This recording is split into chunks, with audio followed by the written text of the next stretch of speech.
Time, I hope you can hear and see us.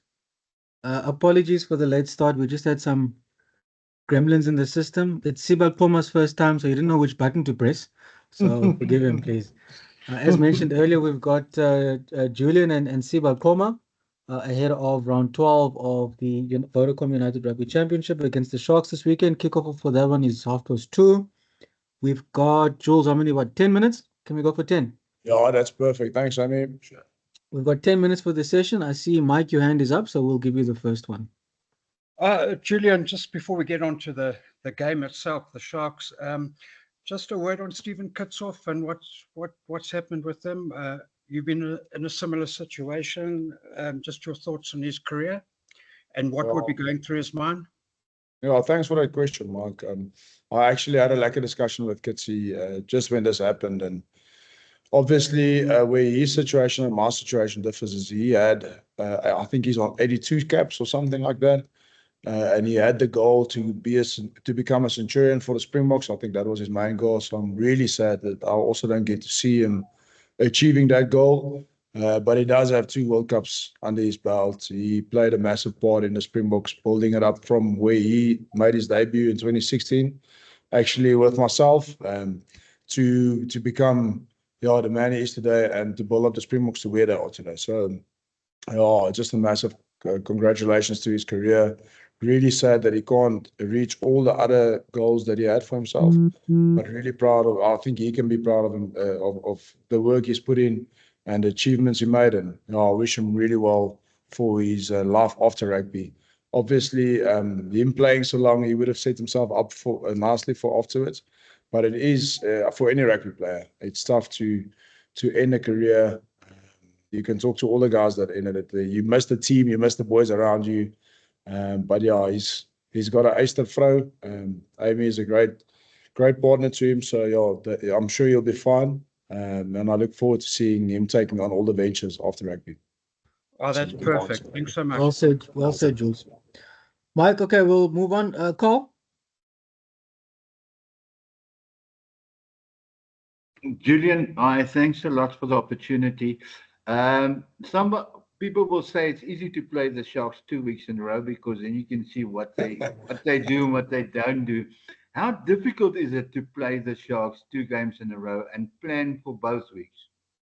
Yeah, it's weird, this double headers. It's almost it's something we haven't experienced a lot. Last year we had the Bulls twice in a row.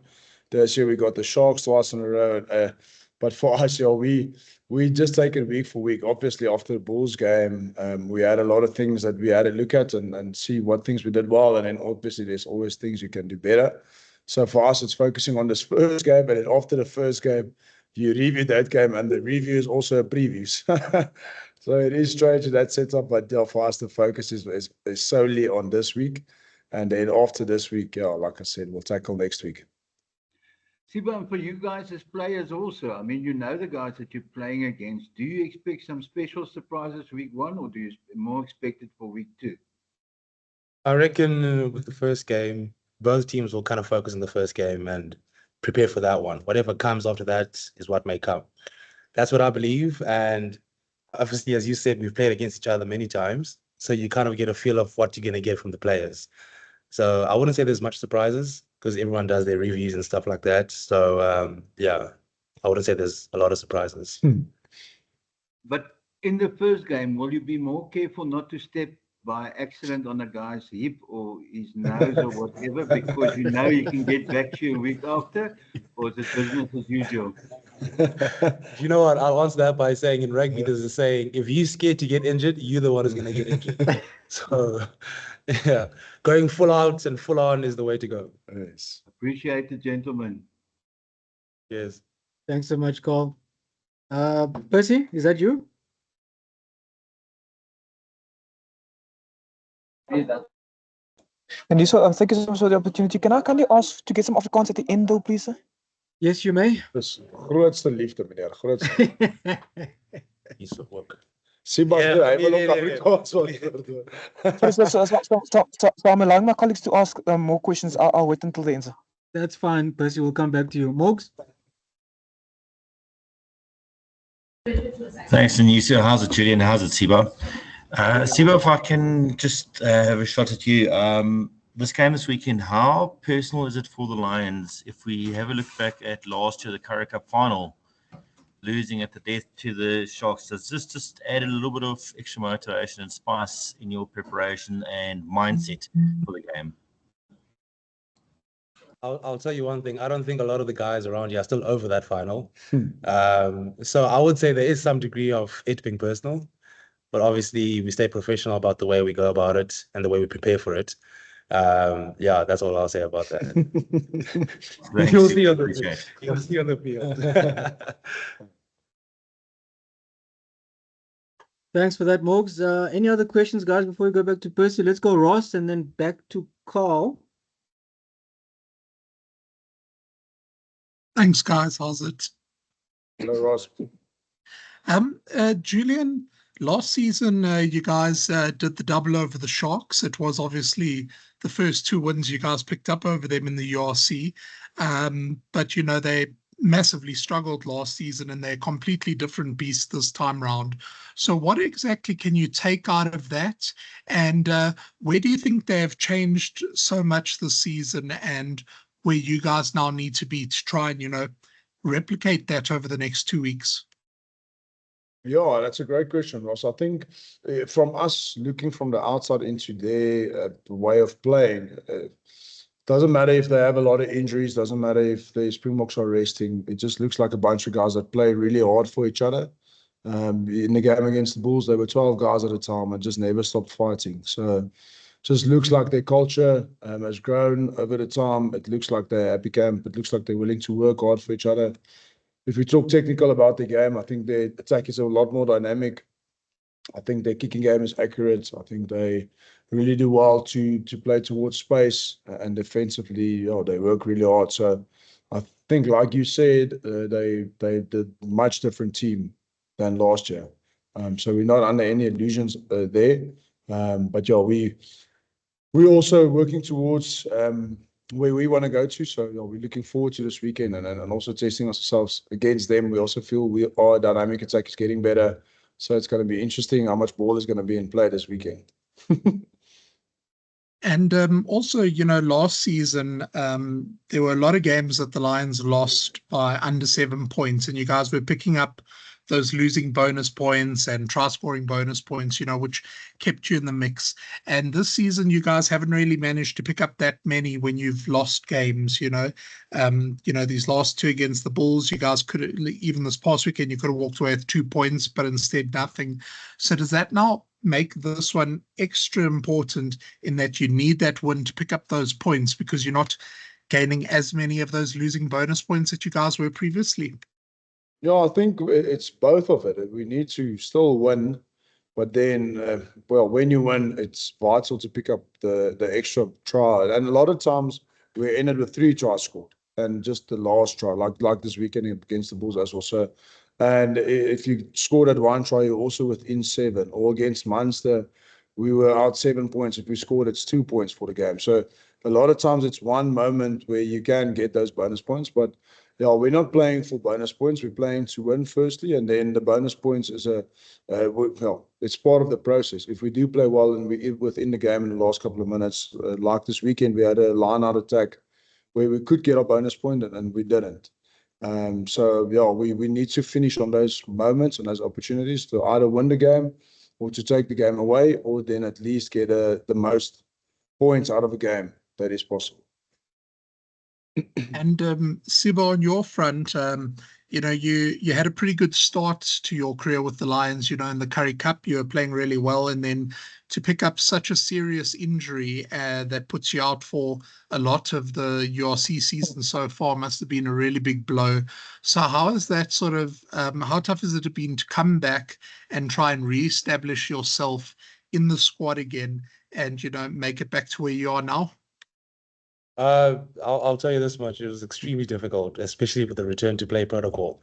But there's a great medical team here. They make it quite easy for you to get there, and obviously the coaches give you what they expect of you. And should you kind of tick those boxes, then it shouldn't be too difficult to, you know, get in the coach's good graces.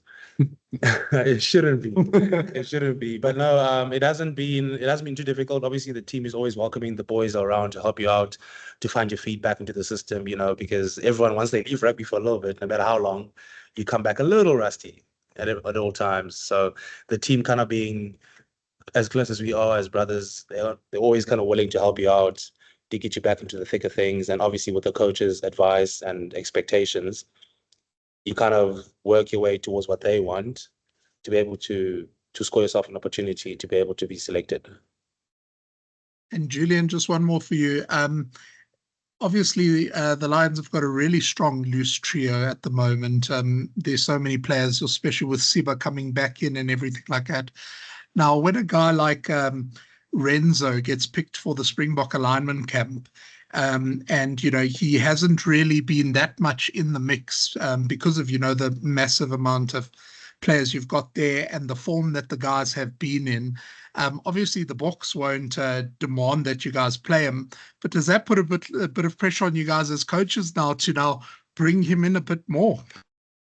Well, I don't think it will necessarily put pressure on us. If it does put pressure on us, we're not doing our jobs right. But what I do, we are obviously very glad, and every time someone is selected for alignment camp, that makes us really happy and proud to say that at the moment we've got 9 guys, because Nico also got he's part of the virtual call-up. So for us, that's really a big step up from and on the route where we want to go.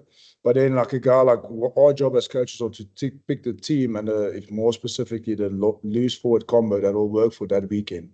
And depending if you go 5-3 split or 6-2 or in the box case 7-1, well, France also did it now recently.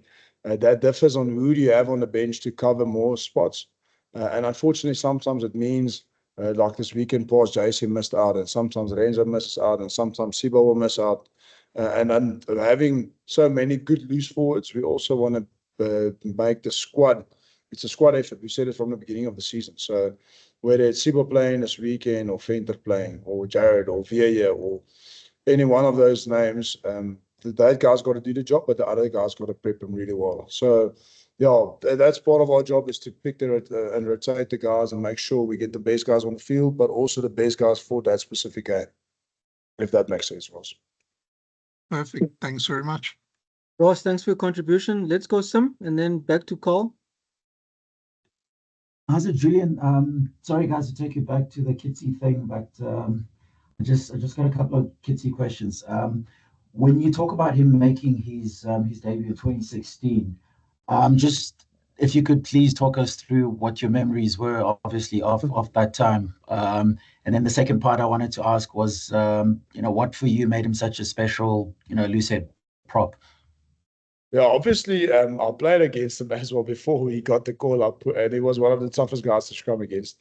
So I always had respect for him in regard to that. But I remember, I think his debut was actually against Ireland, where we both went on at the same time. I can't remember if we went on at the same time, but in that series, we went on at the same time. And I remember us coming on for a scrum and then scrumming a penalty together. And yeah, that's just like special memories. And but yeah, he's what I mostly admired about Kitsy is when he came into the Springbok setup, I remember him like training really hard and looking really well after his conditioning, more than any other prop I knew.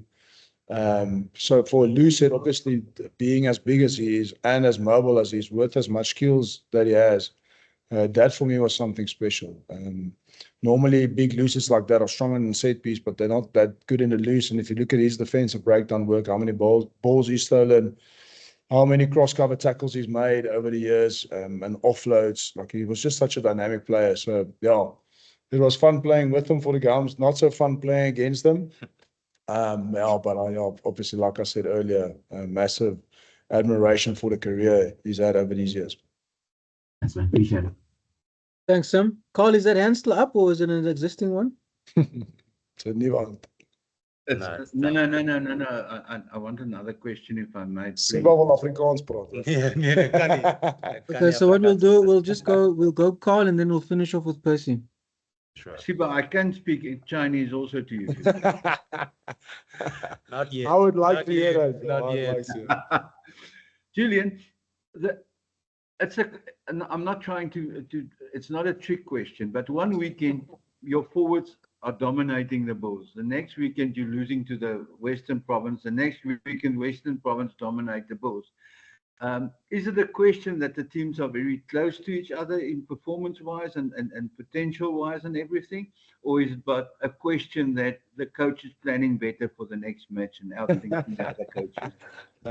Yeah, but I must say the local derbies are, it's, I think it's like that probably in every country, but it just feels to me in South Africa, shit, you play against, whether it's the Sharks, the Stormers, the Bulls, and especially you play them away and home, and all of the home derbies were blocked into one block now for us, missing Christmas and missing the first round because of Currie Cup final.